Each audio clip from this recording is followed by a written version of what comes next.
안녕하세요. 반디입니다. 이번에 여러분과 함께 나누고자 고른 책은 데이빗 그레고리의 예수와 함께한 저녁 식사입니다. 데이빗 그레고리 지음, 서서울 옮김, 김영사 출판입니다. 제목이 좀 힙하지 않나요? 예수와 함께한 저녁 식사. 예수님 살아계실 때 성만찬을 얘기하는 그런 건가? 이런 생각 드는 분 혹시 계실까요? 그건 아니고요. 평범한 가장이자 현대를 살아가는 샐러리맨인 닉이 어느 날 나사렛 예수라는 사람으로부터 한 레스토랑에서의 저녁 식사 초대장을 받으면서 이야기가 시작됩니다. 누가 장난을 친다고만 생각하고 호기심에 나간 식사 자리에서 닉은 자칭 예수라고 하는 사람에게 그동안 궁금했던 기독교의 본질적인 물음을 던지고 이에 예수가 역질문을 하면서 답을 찾아가는 그런 대화 형식으로 이루어져 있는데요. 비기독교인들은 물론이고 기독교인들도 마음 한켠에 궁금해했던, 하지만 확실하게 답을 어떻게 해야 될지 몰랐던 그런 질문에 대한 답을 논리적으로 해결해줘서일까요? 이 책은 출간되자마자 큰 화제를 불러일으키면서 뉴욕타임스와 아마존에서 베스트셀러로 자리 잡습니다. 그 다음에 저자 데이빗 그레고리는 예수와 함께한 저녁 식사 2 등 시리즈로 크리스찬들이 살면서 어려움을 겪는 문제에 대한 해답을 주는 이런 지침서를 발간하게 됩니다. 이 책을 쓴 작가 데이빗 그레고리는 경영학을 전공하고 10년간 비즈니스 커리어를 쌓은 직장인이었다고 해요. 보다 본질적이고 근원적인 진리를 찾고자 학교로 돌아가서 노스텍사스 대학교에서 종교와 커뮤니케이션을, 또 댈러스 신학교에서 신학을 공부하고 자극적인 소음과 인터넷이 지배하는 문화 속에서 대화만이 유일한 소통 수단이라는 생각 아래 예수와 함께한 저녁 식사 이 책을 저술하게 됩니다. 여러분이 정말 지금 이 자리에 예수님과 마주한다면 어떤 말부터 시작하실 것 같으세요? 닉은 예수님과 마주한 저녁 식사에서 과연 어떤 질문을 하고 어떤 깨달음을 얻게 됐는지, 그럼 지금부터 함께 이야기 속으로 들어가 볼까요? 제가 중간중간 공감 갔던 부분들을 발췌 읽어드립니다. 먼저 닉의 질문으로 시작이 됩니다. 그럼 하나 물어봅시다. 며칠 전 요 앞 길가에 있는 교회를 지나가는데 표지판에 누구도 나를 통하지 않고는 아버지께로 갈 수 없다. 예수라고 써있던데 당신이 정말 이 말을 했다면 완전히 헛소리를 한 거요. 왜 내 말이 틀렸다는 거죠? 세상 사람들은 다양한 종교를 갖고 있고 역시 여러 다양한 방식으로 각자의 신을 섬기는데 예수는 오직 자기 방식만 옳다고 주장하고 있지 않소. 예수의 방식이 마호메트나 부처 혹은 공자의 방식보다 낫다고 누가 말할 수 있죠? 물론 힌두교의 경우엔 그런 사람이 없지만요. 힌두교가 옳다고 생각하세요? 그거야 모르죠. 내 친구 데이브와 폴라가 힌두교 관련 서적을 읽던데 그 친구들한텐 잘 맞는 것 같더군요. 힌두교가 잘 맞다고 생각하는지를 물어보는 게 아니라 그게 옳다고 생각하는지를 묻는 겁니다. 예전에 배운 걸 되짚어보면 힌두교는 우주가 단순히 총체적인 우주 원리의 연장선상에 있다고 가르칩니다. 이 총체적인 우주의 원리를 브라만이라고 하죠. 절대적인 경지. 따라서 신은 우주고 우주는 곧 신입니다. 창조주가 단독으로 존재하지 않죠. 우주가 언제부터 존재해왔을까요? 글쎄요. 일부 힌두교도들은 늘 존재해왔다고 말합니다. 브라만이 영원하니 우주도 영원하다고. 그게 천문학자들이 지난 세기 알아낸 사실과 잘 맞아떨어집니까? 아주 잘 들어맞진 않죠. 모든 증거가 우주가 시작된 시점을 보여주고 있으니까요. 아마도 150억 년 전일 겁니다. 그 숫자가 틀렸다면요. 그렇다 해도 우주는 영원할 수 없습니다. 연력학 제2법칙, 고립계 안에서는 결국 모든 것이 축소된다. 수억만 년 된 우주에서라면 새로운 별이나 은하계가 생성되는 걸 볼 수 없게 될 겁니다. 모두 점점 작아져서 더 이상 생산 에너지가 남아있지 않게 되는 거죠. 프레드 호일 같은 천문학자들은 우주가 영원히 지속된다는 정상 우주론을 주장했었지만 이젠 누구도 그 이론을 인정하지 않죠. 그래서 힌두교가 옳다면 어째서 우주가 지금의 상태가 된 거죠?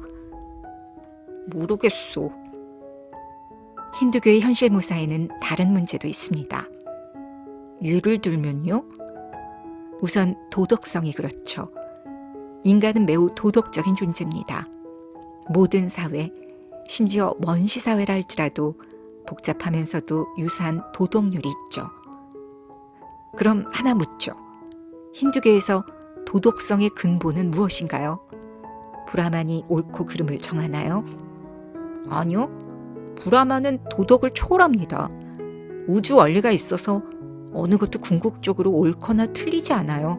간단하죠. 그럼 만물의 근원인 브라만이 도덕과 상관이 없다면 도덕성의 근본은 뭐죠? 본질적으로 옳거나 그르다고 말할 수 있는 게 뭐죠? 우리 인간 아닌가요? 그렇지만 인간은 초도덕적인 브라만의 연장이라면서요. 힌두교는 인간의 개성에 대해서도 이와 유사한 주장을 하죠. 사람들이 스스로에 대해 가장 잘 이해하고 있는 것 중 하나가 바로 개성입니다. 그것은 곧 인간이라는 뜻이기도 하죠. 힌두교가 개성에 대해 어떻게 설명하고 있는지 기억나세요? 물론이죠. 개성은 환상이다. 우주와 일체가 되기 위해서는 개성을 포기해야죠. 가장 소중한 자신의 일부가 환상이라는 거군요. 어느 날 자기 자신은 브라만으로 재흡수돼 개성을 잃게 되는 거네요. 만약 개성이 환상이라면 왜 인간은 저마다 그토록 제각각인 거죠?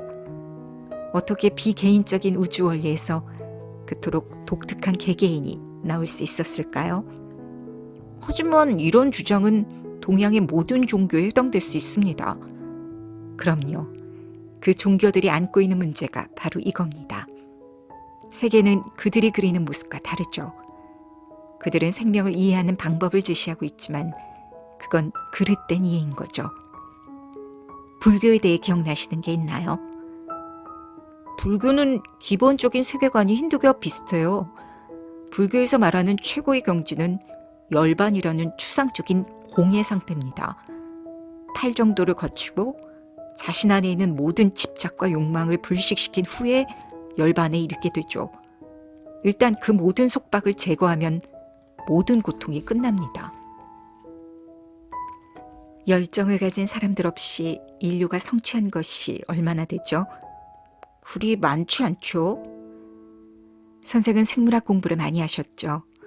우리에게 즐거움을 느끼게 하는 지각 신경세포가 우리 피부에 몇 개나 있나요? 수백만 개 됩니다. 그렇다면 비개인적인 우주는 강렬한 욕망과 쾌락을 느낄 수 있는 지극히 개인적인 모습으로 존재해 왔으면서도 삶의 목표는 모든 욕망을 부정하는 것이군요. 혹시 당시 인도에서 고통이 너무 커서 부처 고타마 시타르타는 그 고통을 합리화할 설명을 만들어냈고 그 고통을 누그러뜨리는 데 바탕을 둔 거대한 믿음 체계를 발전시킨 건 아닐까요? 이슬람교는 어떨까요? 범신론적인 종교들은 성립이 안 되지만 이슬람교는 성서에 나오는 하나님을 믿지 않습니까? 어떻게 이들이 믿는 하나님은 잘못됐고 예수는 옳다고 말할 수 있죠? 그건 하나님이 실제로 마호메트에게 계시를 했느냐에 달려있지 않을까요? 한 사람이 쓴 글에 너무 많은 의미를 부여하고 있는 건 아닌가요? 더구나 계시를 들은 후 하나님으로부터 들은 건지 확신하지 못했던 사람입니다. 끊임없이 자살 충동에 시달렸는가 하면 지지 기반 확장 수단의 하나로 무력을 동원해 정복하고 적을 살인하는 행위를 용인하고 무엇보다 9살 소녀와 혼인했습니다. 누가 그래요? 무력 정복을 빼고는 처음 듣는 얘긴데요. 이슬람 경전들에 나오는 내용입니다. 몇 개만 꼽으면 시라트 라술알라, 부하리와 무슬림, 아부디우드의 하디스 전집, 알타바리 역사 등이죠. 그렇지만 기독교에 대해서도 그와 똑같은 얘기를 할 수 있지 않소? 기독교도 하나님이 누군가에게 계시를 했느냐를 중심으로 삼고 있으니까. 아니요. 성경은 1500년에 걸쳐 40명이 넘는 저술자가 있었으며 일관된 하나의 메시지를 전하고 있습니다. 그 메시지는 성스러운 기원을 반박하는 게 아니라 인정합니다. 그렇다 해도 하나님이 마호메트에게 계시를 하지 않았다고 누가 말할 수 있죠? 하나님의 계시를 받았다고 해도 마호메트는 하나님의 말을 제대로 이해하지 못했습니다. 예를 들면? 마호메트는 내가 절대 십자가에 못 박히지 않았으며 하나님의 천사들이 나를 구해 그대로 하늘으로 데려갔다고 썼습니다.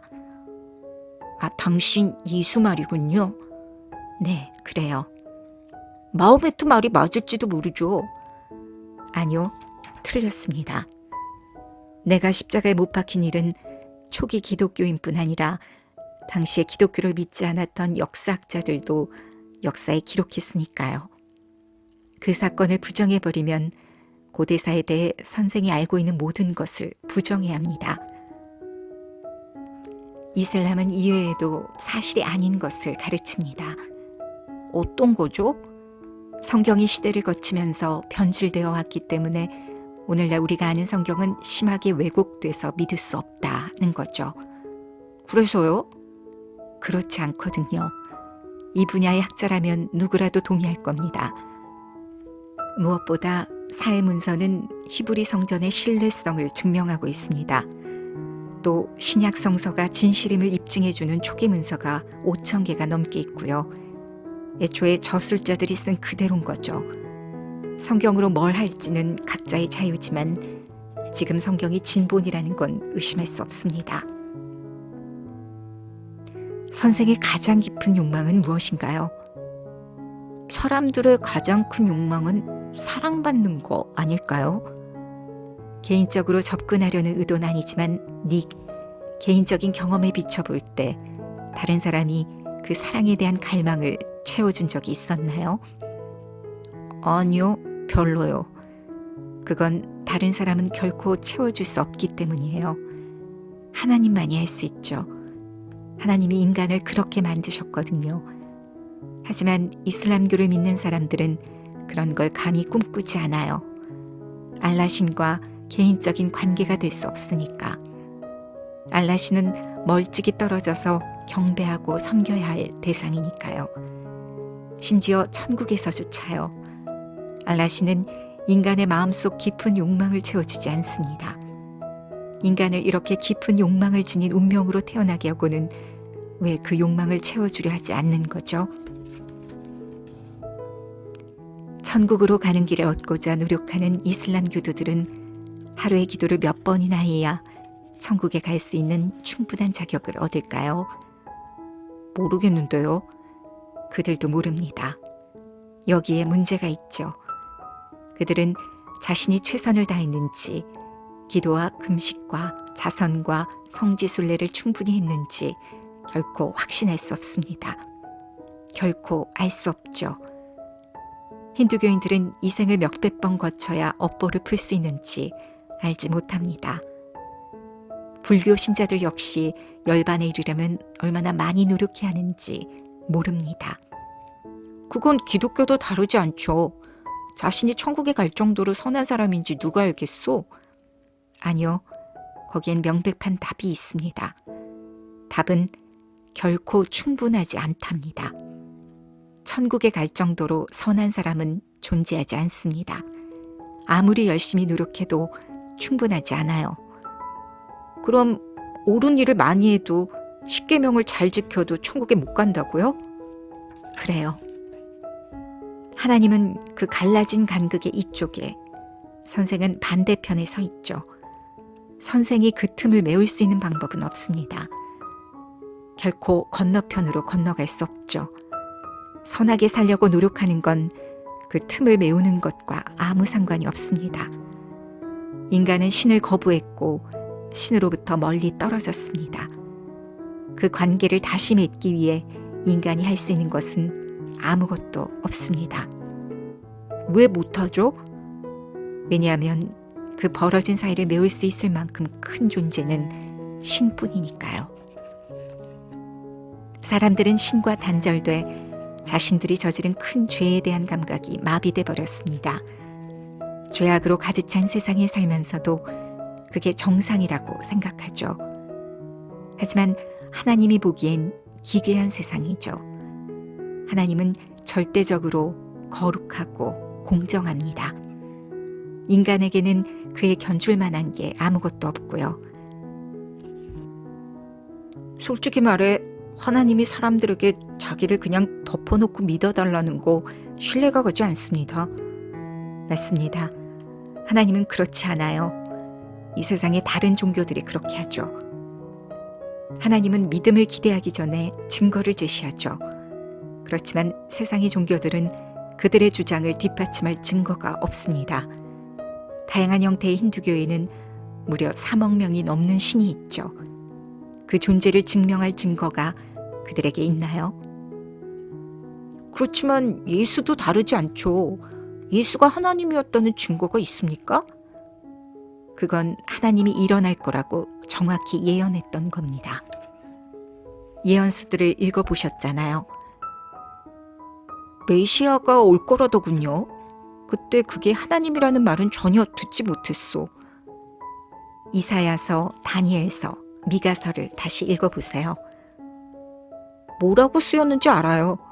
메시아가 베들레헴에서 처녀의 몸에서 태어날 거라고 했죠. 그가 십자가에서 희생되는 거며 등등이 나와 있더군요. 다니엘은 메시아가 죽는 연도를 500년 미리 예언했죠. 역사책에 보면 예수는 실존 인물이었죠. 많은 지지자들을 거느린 지도자였습니다. 로마인들에 의해 처형되었다고 나와 있고요. 예수의 제자들은 그가 다시 살아났다고 주장했소. 당연히 그렇게 주장하고 싶었겠죠. 정말이요? 예수의 제자들이 그렇게 되길 바랐던가요? 생각해보니 아니네요. 내가 그럴 거라고 제자들에게 누누이 말했음에도 그들은 기대하지 않았죠. 그 여인들이 부활 사실을 말해줬을 때 그들이 처음에 믿었나요? 아니요. 언제 믿었죠? 그들의 말에 따르면 실제로 예수를 봤을 때라고 했어요.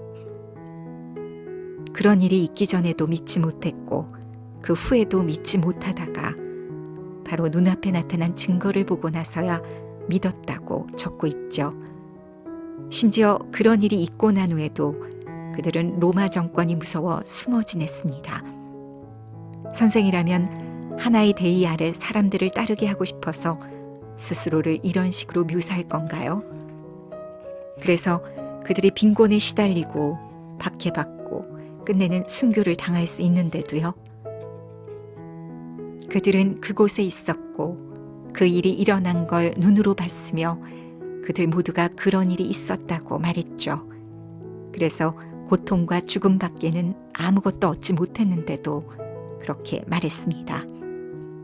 죽은 줄 알았던 예수가 사실은 안 죽었었나 보죠. 당시 로마 제국이 십자가에 매달았는데도 죽지 않은 사람을 몇 명이나 살려뒀을 거라고 생각하세요? 뭐 흔치는 않았겠죠. 사람들은 바로 하나님의 삶을 자신들 안에 가질 수밖에 없는 운명입니다. 그것이 없이는 엔진 없는 새 SUV 차와 같아요. 보기엔 멋지지만 움직이지 않습니다. 가장 중요한 부분이 빠져 있으니까요. 왜 하나님이 직접 사람들 앞에 나타나지 않는 거죠? 사람들 앞에 모습을 드러냈었어요. 하지만 그건 2000년 전이었죠. 그건 중요하지 않아요. 그때도 믿지 않긴 마찬가지였으니까요. 꼭 눈으로 봐야 믿을 수 있는 건 아니거든요. 최소한 자신이 존재한다는 신호 정도는 보낼 수 있잖아요. 그것도 이미 했습니다. 그래도 여전히 믿지 않았죠. 내 아버지가 시내산에 유대인과 같이 있을 때 그런 신호를 보냈지만 그들은 6주 만에 아버지에게 등을 돌렸습니다. 시각적인 증거가 더 있고 없고의 문제가 아닌 거죠. 사람들은 그들이 원하는 증거를 모두 갖고 있습니다. 문제는 마음이죠. 사람들이 하나님을 믿고 하나님이 주는 선물을 겸허히 받아들이고 싶어 하나요? 아니면 그들에게 직접 그들이 원하는 방식으로 만족할 때까지 증명해 보라고 고집하고 있나요? 천지 창조는 하나님이 존재한다는 증거입니다. 그 창조가 얼마나 정교하고 복잡하게 설계됐고 세밀하게 조정됐는지는 그 어느 때보다 잘 알려져 있고요. 또 나로 하여금 하나님이 어떤 분인지 얘기하게 해줍니다. 내가 세상에 온 이유니까요. 아버지를 사람들에게 알리는 일 말입니다. 또 내 부활은 내가 하나님이라는 사실을 증명합니다. 하나님의 메시지가 담긴 증거물로 성경도 있습니다. 우리 종교학 교수는 사본을 만드는 과정에서 너무도 많은 실수가 있었기 때문에 성경의 원본 내용은 알 수 없다고 하셨죠. 그분은 연구를 많이 안 하시죠? 아까도 말했듯이 정반대 사실을 발견하실 겁니다. 성경은 정성과 공을 들여 옮겨졌습니다. 심각한 문제가 있는 부분은 대단히 적습니다. 며칠 전에 레스에게 선생네 부부가 영화 보러 갔었다고 말했는데 두 분만 가셨나요? 아니요. 매티의 친구 제시카도 함께 갔었죠. 그 사실은 왜 빼놓으셨죠? 별로 중요한 얘기가 아니니까요. 맞습니다. 하나님은 자신을 믿으려고 하는 사람에게 나타나십니다. 죄사함을 받으려는 사람에게 죄사함을 주시듯이요. 지옥이 있나요? 네, 하나님을 멀리하기로 선택한 사람들을 위한 곳이죠. 결코 가고 싶은 곳은 아니죠. 어떤 곳이죠? 선의 근원이 모조리 없어졌다고 생각해 보세요. 바로 그곳이 지옥입니다. 하나님은 모든 선의 근원이므로 신과의 결별을 선택한 사람들에게 선이란 없습니다. 왜 사람들을 그곳으로 보내죠? 하나님은 자신을 받아들이고자 하는 모든 사람의 죄를 용서해 줍니다. 그렇지만 신과의 결별 상태를 지속하려는 사람들이 있죠. 하나님은 그들이 선택한 길을 존중해 줍니다. 그렇지만 그냥 모든 사람을 천국으로 보내면 안 되는 건가요? 그곳에서 더 행복해 할 텐데요. 사랑은 관계를 강요하지 않습니다. 신이 인간을 창조할 때 자유로이 선택할 수 있는 능력을 주었고 그 선택을 신은 존중합니다.